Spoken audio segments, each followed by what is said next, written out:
Në një konferencë përshtyp me gazetarët Bashkimit Evropian, kryeministri Edi Rama nuk është ndalur te debatet e fundit publike lidhur me projektin e pretenduar në zonën e Zvërnecit, duke theksuar se nuk ekziston asnjë projekt zyrtar ndërtimi. Sipas tij, situata e krijuar në publik është ndikuar nga keq interpretimi një konflikti në terren, i cili ka përfshirë një incident mes një roje sigurie dhe një protestuesi pra një prone private. Rama tha se pikërisht ky rast ka shërbyer si shkak për përshkallëzimin e protestave.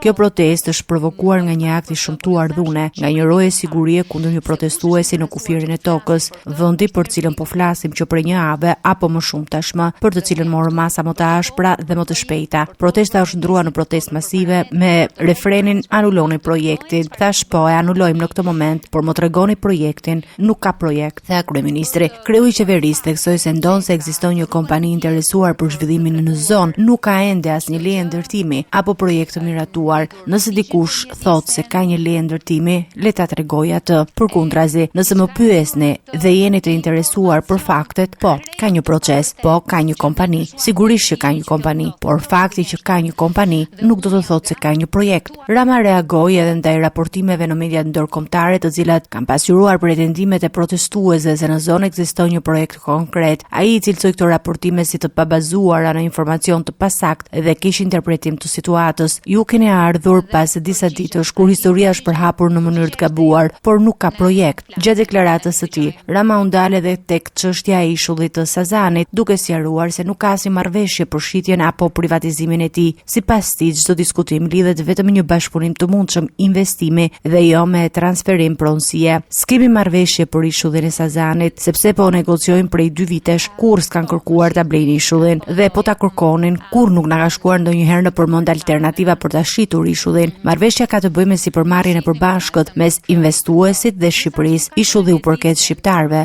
Republikës së Shqipërisë. Ai shtoi se protesta paqësorë janë pjesë normale e një shoqërie demokratike, ndërsa theksoi se debatet e fundit duhet të shërbejnë si reflektim për të gjitha palët.